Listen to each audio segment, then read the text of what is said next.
நம் நாட்டினுடைய தேசத்தந்தை நமக்கெல்லாம் தாத்தா, செல்லமாக தாத்தா என்று அழைக்கப்பட்ட மகாத்மா காந்தியடிகளுடைய அண்ணல் மகாத்மா காந்தி அவருடைய வாழ்க்கையின் சிறிய ஒரு பகுதியை உங்களோடு பகிர்ந்து கொள்ள வருகிறேன். நீண்ட நெடிய காலத்திற்கு முன்னால் படித்த அந்த புஸ்தகங்களெல்லாம் இப்பொழுது எனக்கு சரிவர நினைவுகள் இல்லை. இருந்தாலும் அந்த தேசிய தலைவரை நினைக்க வேண்டும் என்ற காரணத்திற்காக எனக்கு தெரிந்த நினைவுகளை உங்களோடு பகிர்ந்து கொள்ள வருகிறேன். அண்ணல் காந்தியடிகள் நாட்டின் தேசத்தந்தை தாத்தா காந்தியடிகள் பாரிஸ்டர் பட்டம் பெற்று வழக்கறிஞராக ஆப்பிரிக்காவிலே பணியாற்றி கொண்டிருக்கிறார்கள். அந்த நாடுகளில் அந்த மக்கள் படும் துயரங்கள் துன்பங்களை பட்டு அந்த நாட்டு மக்களுக்கும் தன்னால் என்ற சேவைகளை செய்து கொண்டிருக்கிறார்கள். அப்படி அந்த நாட்டு மக்களுக்கு தாத்தா காந்தியடிகள் செய்த சேவைகள் மகத்தானது.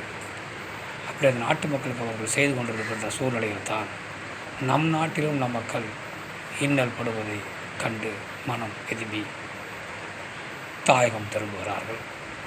தாயகத்திலே மகாத்மா காந்தியடிகள் அகிம்சை வழியிலே போராடுகிறார்கள். காங்கிரஸ் இயக்கத்திலே இணைகிறார்கள். இணைந்து மக்களுக்காக கத்தியின்றி இரத்தமின்றி ஜனநாயக அடிப்படையிலே பல போராட்டங்களை நடத்துகின்றார்கள்.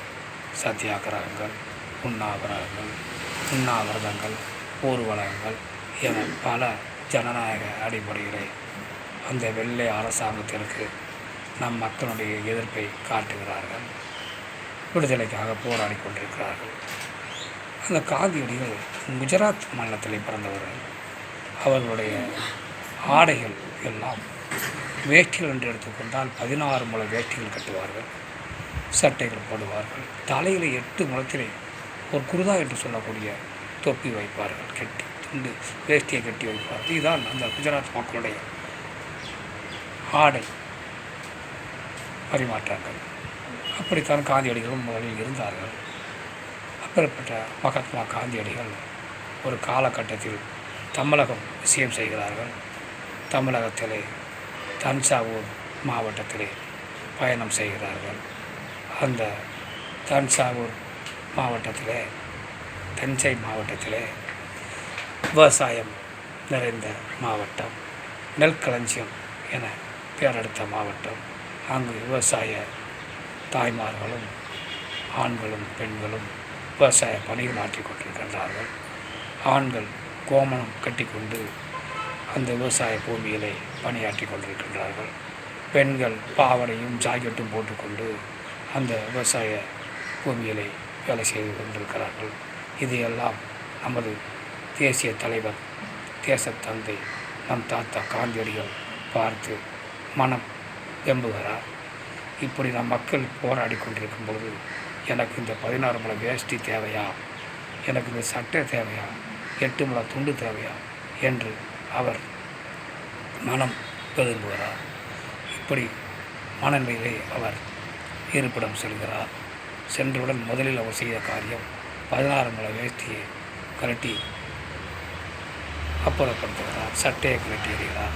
தன் தலையில் இருந்த துண்டை தனக்கு கீழாடையாக உடுத்தி கொண்டு இனிமேல் நாம் நாடு விடுதலை அடைந்து மக்கள் நலமுடன் வாழும் வரையில் மாற்று ஆடை கிடையாது, இதே ஆடையில் தான் வாழ்வேன் என்று சபதமேற்று தாத்தா காந்தியடிகள் அந்த ஆடையவே இறுதி வரையில் உடுத்தி கொண்டு வாழ்கிறார்கள். இங்கிலாந்து அரசு முதல் உலக வட்டமேசை காங்கிரஸ் மாநாட்டிற்கு அழைக்கிறார்கள்.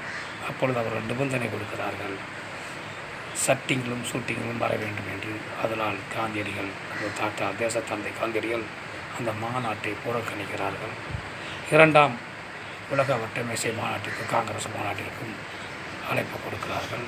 அந்த நிபந்தனையோடு அழைப்பு கொடுக்கிறார்கள். அப்பொழுதும் அந்த மாநாட்டை புறக்கணிக்கிறார்கள். 3ஆம் வட்டமேசை மாநாட்டிற்கும் அழைப்பு கொடுக்கிறார்கள். அப்போது அந்த நிபந்தனையெல்லாம் தளர்த்து யார் எந்த விருப்ப ஆடைகளிலும் வரலாம் என்று காந்தியடிகள் நம்ம தேச தந்தைக்காகவே அந்த நிபந்தனைகளை தகர்த்தெறிகிறார்கள். அந்த மாநாட்டிலும் நம்ம தேச தந்தை அவர்கள் கலந்து கொள்கிறார்கள்.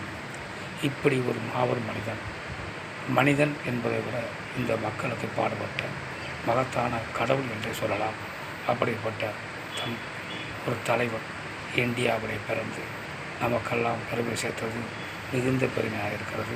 அந்த தலைவன் இந்த மண்ணிலே பிறந்தது நாம் செய்த பாக்கியம். அப்படிப்பட்ட தேச தலைவர் மகாத்மா காந்தியடிகள் தனக்கென எதையும் சேர்த்து கொள்ளாமல், எந்த பதவியும் அவர் அனுபவிக்காமல், இந்த தேசமே முக்கியம், தேச மக்களே முக்கியம் என வாழ்ந்தவர். அப்படிப்பட்ட ஒரு மகத்தான தலைவர் இந்த உலகத்திலே எங்கு தேடி பார்த்தாலும் கிடைக்க மாட்டார்கள். அப்படிப்பட்ட தலைவன் இந்த மண்ணிலே பிறந்தமைக்கு நாமெல்லாம் பெருமைப்பட வேண்டும். அவரை நாம் நினைக்க வேண்டும், நெஞ்சார நினைக்க வேண்டும், அவர் வழியை பின்பற்ற வேண்டும், அவரின் புகழை பாட வேண்டும் என கூறி இதுவரையில் உங்களோடு நான் இந்த கருத்துக்களை பகிர்ந்தமைக்கு மிக்க மகிழ்ச்சி அடைகிறேன். நன்றி, வணக்கம்.